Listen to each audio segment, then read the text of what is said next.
Greetings, family. Welcome to the Grand Rising Collective. My name is Kyle Dixon, co-host, educator, and entrepreneur for 20 years. Grand Rising Collective's here is to cultivate greatness in ourselves and our community. And my name is Kayode Bentley, co-host, educator, and entrepreneur for over 20 plus years. My contribution to Grand Rising Collective is to help cultivate that greatness in ourselves and the community through impactful discussions, seminars, and webinars with my co-host, Kyle Dixon.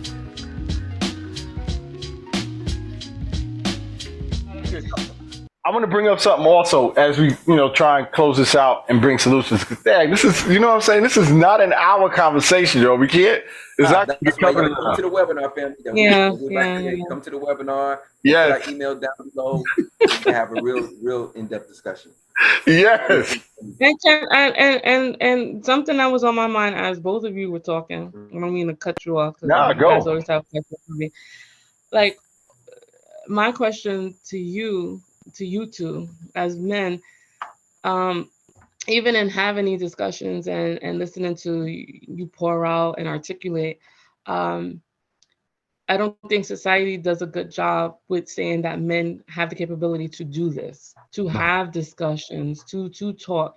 So is there a certain level of vulnerability or comfortability that's needed for you to be able to have these discussions? Because I think if me as a woman, if I was exposed to more of this, it would have changed a lot of, my narrow thinking or my assumptions, or even back to expectations, where you would see so many women friends sit around and just dig into these type of conversations, and you get to hear these other sides, which is great. I'm not saying that's not great, but oh my God, how much more powerful to have both sexes and to have this level of comfortability and vulnerability where you have these discussions, even if they sound, if I say something immature, you won't look at me, like, and vice versa. It's just the comfortability. Like, why doesn't this exist? Like, what is it? Do you think it's just a level of maturity that maybe both of you have to have these conversations,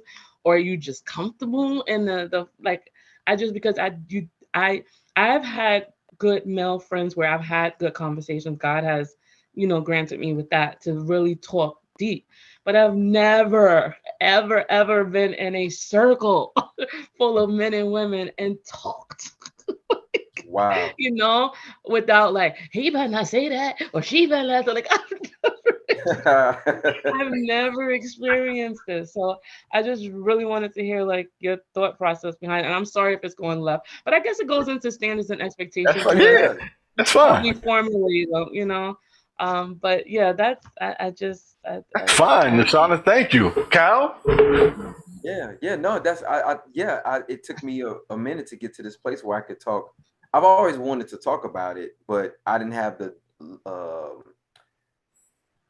level of awareness, and also the vulnerability thing is a key thing. Society teaches us not to really be vulnerable because it's a weakness for men and for women.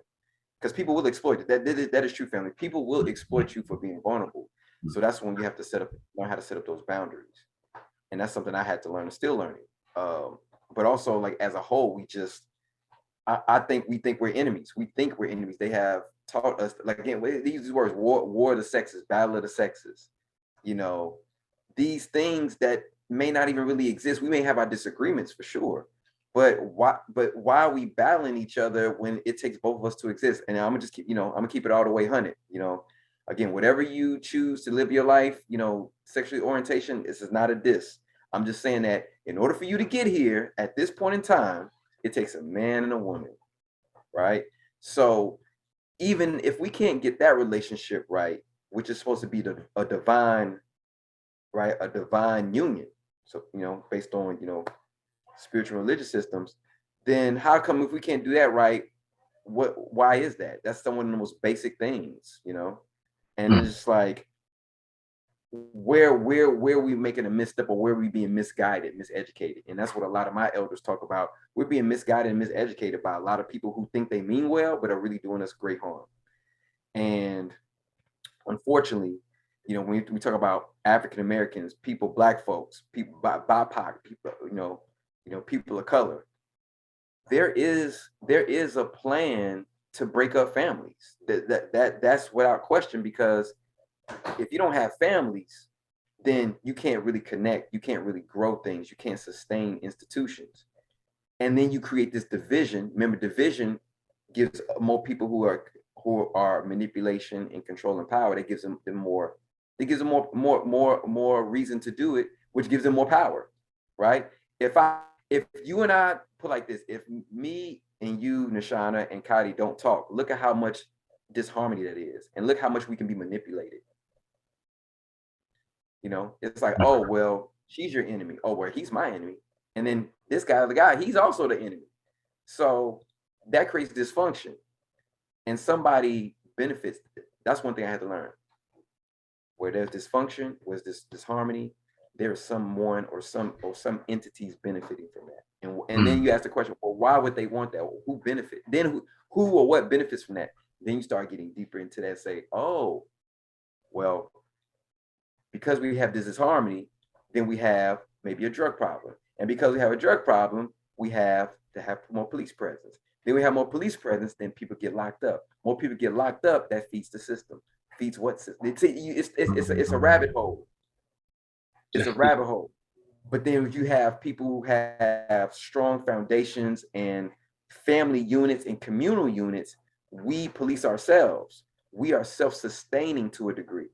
And then you have what? Less dysfunction, which means you have less disharmony, which means you have more joy, you have more happiness, you have more positivity, which means you have less arrest, less disease, less dysfunction. See, this is not a conspiracy theory type of thing. I'm just telling you that there are certain institutions that profit off of our dysfunction. Thank you, Kyle. Nashana, that's what it is. Gotcha. Nashana, please ask that question again, because I want to make sure I answer it directly, because Kyle, when he be dropping them gems, be throwing me all off. Yeah, so that's a good thing, Kyle. Webinar, that's what the webinar is going to be for. That's right. And that's a good thing, Kyle. You gave me a lot to judge. I'm going to make sure I answer Nashana's question, because you know how long-winded I can be. So, Nashana, can you ask me the question again so I can answer it? I think he did in the beginning. He did answer it as to why you usually see like women sit amongst each other and have these dialogues and talk with each other, and you have these moments. But why does it seem like that doesn't exist when we bring it together as a whole? It doesn't. It seems very far in between, right? Like, so we are having the discussion, but it doesn't seem like it's like the norm, as it is like girlfriends getting together and talking about life, or maybe guy friends getting together to life. Like, why is it so divided? Why? And then I had a twofold question. I was like, well, what makes you two comfortable to be able to have these discussions and so on and so forth? Gotcha. All right. So first thing I want to say is, and I learned this from Kyle, you got to do the work. And part of that work, like as I mentioned before, the foundation that we built on is weak. And that's that trauma that we've experienced growing up, both men and women.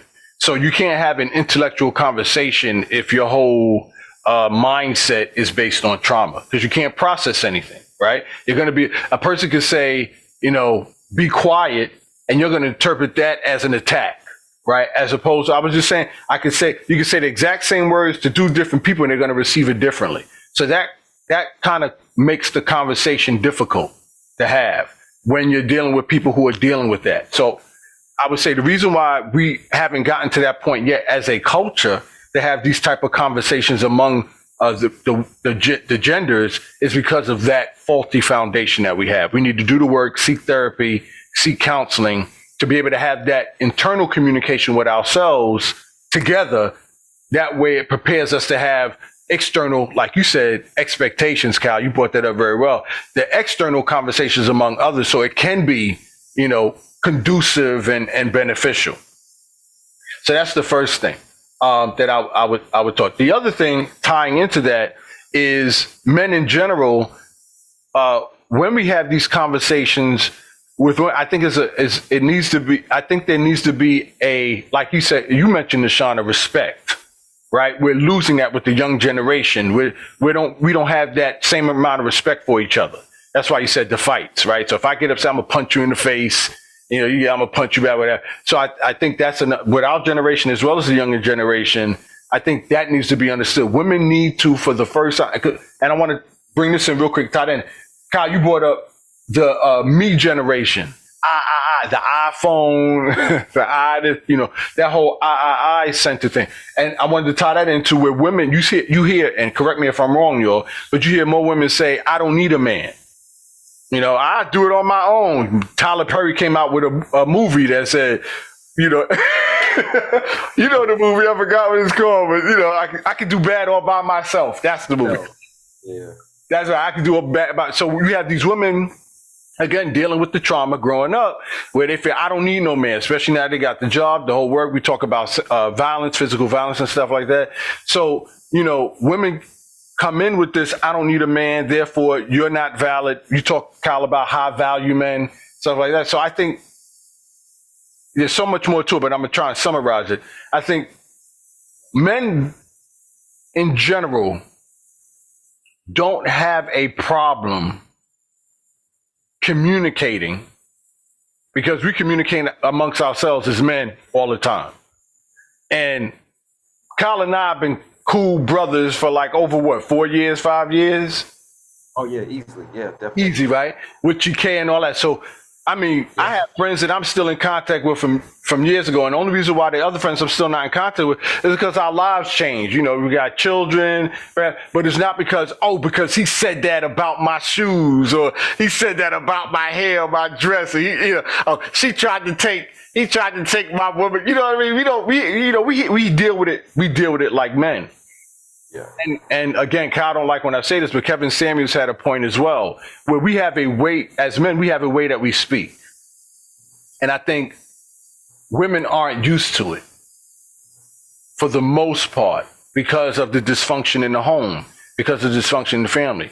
So I'm tying that in to say, and when we have both women and men come together in a conversation, it's these things that makes that conversation difficult, because men are opening up and being vulnerable, but women, because of the trauma, because of the experience, because of this new advent of independence and stuff like that, when our viewpoints, like you mentioned in the first discussion, he'll get over it, the disrespect that you'll give us, we're saying, he'll get over it. And we men are like, yo, right now I'm being vulnerable. I don't want to be expected to get over it. I'm trying to be open up. I need you to understand where I'm coming from.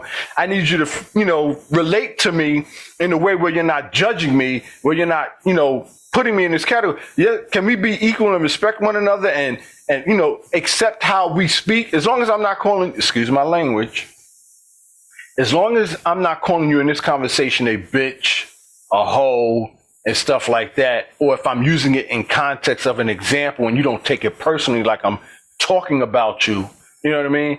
Until we can get to that state mentally, I don't think we'll be able to have these conversations. So as far as directed at me, how we're able to do it, how I'm able to do it, and how Kyle, as men, we're at a certain level of maturity. I've been through, I think, the worst relationship I ever been through in the past 10 years. I was tested on all fronts, and my manhood was really tested. And what it taught me was who I was as a man, right? And it helped me see how solid my foundation was. So when she hit me and kicked me in the stomach and punched me in the face, y'all know about that. I was able to take it as a man because, number one, I knew I was a man, and I knew that if I just swung half hard, I'll knock her out. I knew that. That's one. Number two, I was raised by my mother, who showed me a great example of a woman. So I've always had respect for women, especially my sisters, the black women. So I came equipped with all that. But number three, and the most important thing of all, I was reared in church. So God gave me a solid foundation in my spirit, right? I knew you said identity. I knew my identity. And then to add to it, my dad, taught me about my culture. He taught me about where I came from, line of kings and queens from Egypt. So I had that. So I wasn't brainwashed by Western media. So I had these 4 elements that bless me. Kyle has his own elements, but these are the 4 pillars that bless me. So that way, if I'm in a conversation with a woman and I feel the energy, I can evaluate how I'm feeling, and I can tone it down, and I can understand where she's coming from, and be like, okay, hold on, let me understand where you're coming from, because that's where it comes from. It's not what you say, is how you hear. So a lot of it, what they say, you're responding. What do you say? You're listening to respond and not to understand. When I have conversations, I'm coming into the conversation like Kyle, and Kyle has been teaching me how to really improve on this more, is I want to understand where you're coming from. I don't want to correct you. I don't want to change you. I don't want to do any of that. I want to understand where you're coming from, so that way I can articulate my feedback in a way that you understand where I'm coming from, and then we could come to a unanimous conclusion where both people are understood. Maybe our point of views may not be accepted. I can understand that. I can accept, but at least you understand where I'm coming from. So that's how I enter into these conversations. And I don't think we as men and women come with that. And I think that's why these conversations are rare. And I think that's why Kyle and I can have this conversation with you. That's a lot, but I think all those elements and even more play a role in why you don't see a lot of these conversations, and why they're not authentic and transparent and educational and uplifting and fulfilling and thought-provoking. And it's recorded. So, Nashana, if you don't remember everything I said, we could always play this back.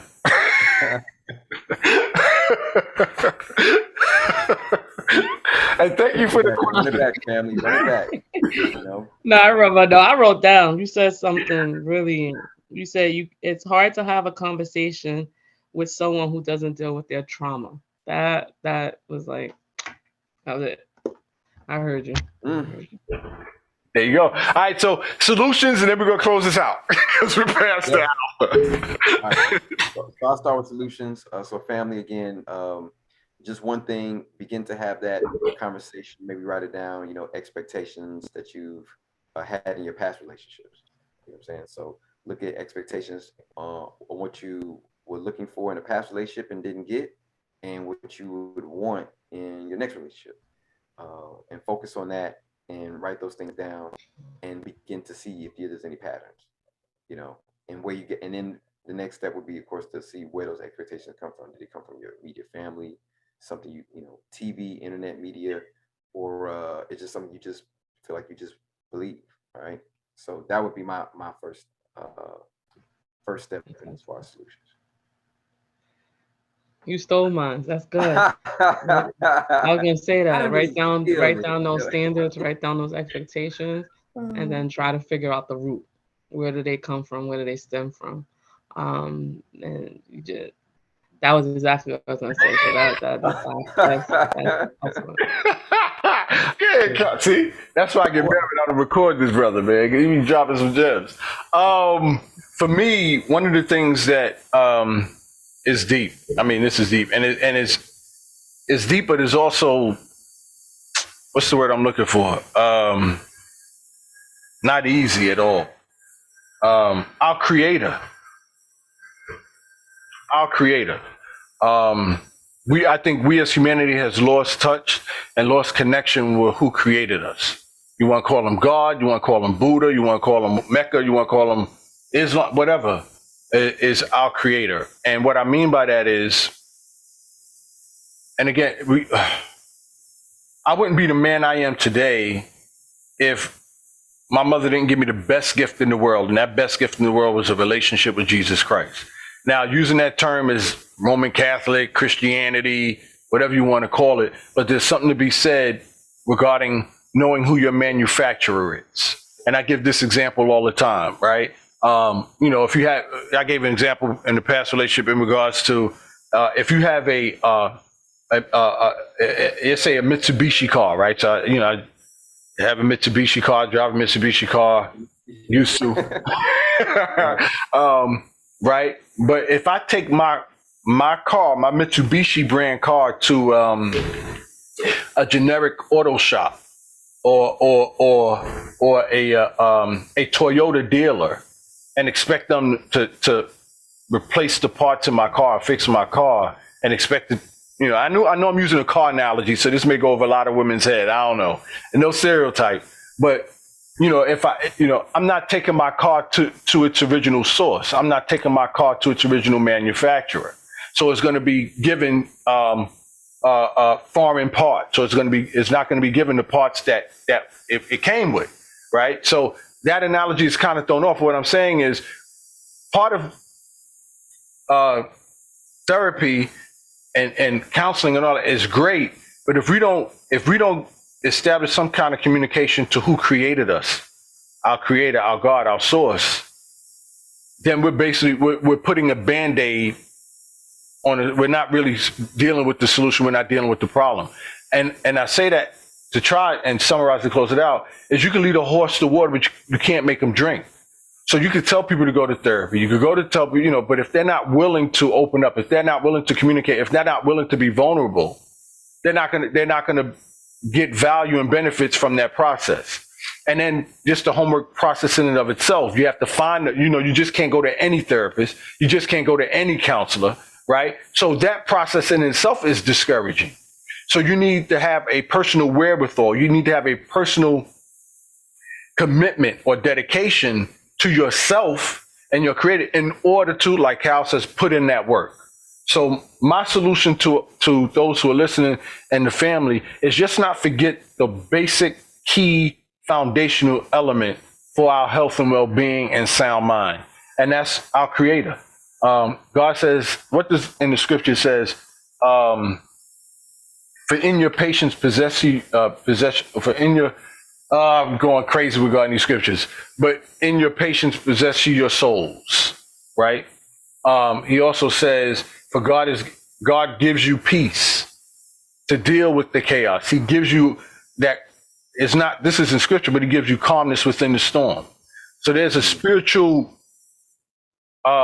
maturity that we have to have in order to deal with all these external elements that attack us all the time. And whether we want to agree with it or not, whether we want to accept it or not, we're all spiritual beings. Because when we die, our flesh is going into the ground, but our spirit lives on. And that's a reality. Whether you want to believe it or not, when we die, it's not just it. We're not just going to close our eyes and be blank and that's it for us. No, we will live on in a spiritual form. That's why there's two realms. There's a physical realm and there's a spiritual realm. That spiritual realm is real. And if we don't get connected, especially us as a culture, and Kyle, you talk about this, we're a spiritual being. Mm-hmm. If we don't tap in and get connected and establish that foundation with our spiritual culture, all this stuff is a waste of time anyway. So that's my solution to the family. We should focus on getting in touch with our creator. Sorry for the long-winded. Indeed, Nashana, like you said, spiritual being having a human experience. Exactly. And that's a whole nother level, but that's a level that you don't have to be like a deep shaman or like, meditating on a mountain to get that. That's a foundational thing. Now there are some people that don't believe in that, and that's okay. I'm okay with that. But again, most people are somehow connected or somehow recognize that they are a spirit, whether they realize it or not. Most people do recognize that. And most people who want relationships, who are having trouble with relationships, recognize that there's a spiritual component that is missing. Big time. No matter who, to that point, you talk about pair bonding, right? But another level to that pair bonding is everyone you sleep with, there's an exchange that takes place. There's a spiritual or soul tie that is made and we don't want to talk about that, right? We have become so disconnected from that spiritual element ourselves. That's why you see where we're at in the world is going to hell. I don't mean to put it in those terms, but that's why there's so much chaos and confusion out here today, because we lost that connection. We've lost our way. Nobody wants to talk about that. And me bringing it up, I feel like I'm what do you call it? A lone wolf crying in the wilderness or something like that. You know what I'm saying? No, I'm serious. You would think so. You're right. Think so, but again, going back to what Nashana mentioned, a lot of people are thinking and feeling that, but they're scared to say it. There you go. We have to have the courage. Feeling it. Gotta have courage. We have to have that Gotta be courage. vulnerable, but you have to have the courage to be vulnerable. You can't be vulnerable and not have courage, because it takes having courage, because most people don't want to seem like they don't have it all together. And some of the time, if not most of the time, there are times in our lives where we don't have it all together. But then when you realize, going into this webinar, again, I keep promoting the webinar, and we got to close out, is that you find out more people than not also feel that they don't have it together. And that's the power of community, where you said being vulnerable and working through your traumas in a spiritual way, also in a very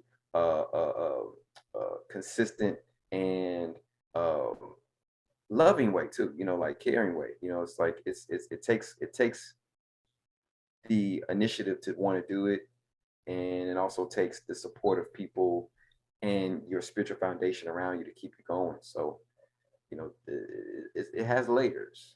It has layers. Thank you, Kyle. Nashana, thank you again for being vulnerable, Kyle. You already know I appreciate you. So like Kyle said, stay tuned for our webinar. We're going to be disseminating it, bringing it out. Nashana's we're going to get more perspectives. We're going to really break this thing down in all its elements. So I'm excited about that. That's all I got to say. Indeed, family. So they know how I said, or we said a lot, family.